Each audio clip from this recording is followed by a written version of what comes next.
Mort de Bernard Pivot à 89 ans, les causes du décès du présentateur et écrivain dévoilées. Le célèbre présentateur et écrivain Bernard Pivot est décédé à l'âge de 89 ans. Après des mois de lutte contre le cancer, le célèbre présentateur et écrivain Bernard Pivot est décédé à l'âge de 89 ans, à Neuilly-sur-Seine.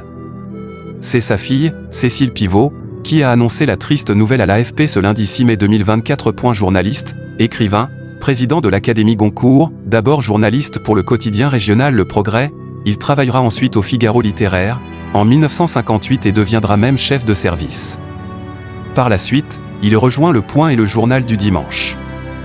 Bernard Pivot est notamment connu pour avoir lancé en 1974 l'apostrophe diffusée sur Antenne 2 le vendredi soir. Cette émission littéraire pouvait rassembler jusqu'à 2 millions, voire 3 millions, de téléspectateurs et ça, pendant 15 ans. Elle fut arrêtée en 1990 après 724 numéros. Bernard Pivot y reçoit alors Sagan, Barthes, Nabokov, Bourdieu, Eco, Le Clésio, Modiano, Lévi-Strauss ou encore le président Mitterrand. Après l'arrêt de cette émission, Bernard Pivot présentera alors le programme Bouillon de culture jusqu'en juin 2001. Le dernier numéro rassemble alors près de 1,2 million de téléspectateurs.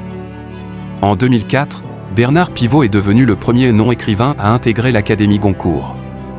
Cet homme qui est entré dans le Larousse, deviendra d'ailleurs le président de l'Académie Goncourt en 2014 et s'en retire finalement en 2019. Bernard Pivot crée les championnats de France d'orthographe et Bernard Pivot a aussi créé les championnats de France d'orthographe en 1985, puis les championnats du monde d'orthographe qui sera alors renommé pour les 10 Codes d'or. Ce championnat d'orthographe connaîtra un grand succès et ça, jusqu'à l'international. En 1992, une dictée est même donnée au siège des Nations Unies, à New York. Ce championnat prendra fin le 26 novembre 2005.